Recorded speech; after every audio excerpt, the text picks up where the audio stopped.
Là, on est sur le site de Chambéry. Faire fonctionner un centre comme celui-ci, chaque mois, peut être de 300 000 à 500 000 euros.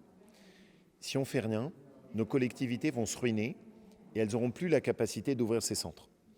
Parce que parfois, vous êtes en Maurienne, c'est Saint-Jean-de-Maurienne, pour eux, c'est très cher de le faire fonctionner.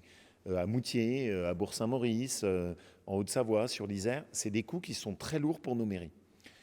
La région a donc décidé d'organiser une solidarité et de venir en support, aussi bien pour des grands centres, comme ici à Chambéry, que pour des centres plus modestes, tels que ceux que je vous ai évoqués, mais qui ont aussi besoin de notre soutien.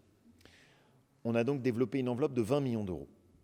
L'objectif, c'est de prendre en charge les coûts, l'accueil administratif, la location des lieux, indemniser les personnes qui sont là, la location du matériel, la sécurité, parce qu'on parle de doses de vaccins et c'est précieux, il faut les protéger. Donc tous ces coûts, la région peut les prendre en charge. Ici, par exemple, à Chambéry, qui va être un de nos gros partenariats, comme Grenoble et Roche Expo, la région va financer à peu près 150 000 euros par mois. L'objectif, c'est de gagner 100 000 vaccinations supplémentaires par semaine à l'échelle de la région. On a tous envie d'être déconfinés. On a tous envie que ça s'arrête. Si on veut que ça marche, il faut tous qu'on se mobilise. Les annonces, on aime bien, mais nous, on préfère quand c'est concret. Donc moi, j'attends de voir les doses. Et j'attends qu'il y ait plus de doses sur le terrain. Et parfois, je pense que c'est mieux de faire des annonces une fois qu'on est sûr, plutôt que de les faire avant.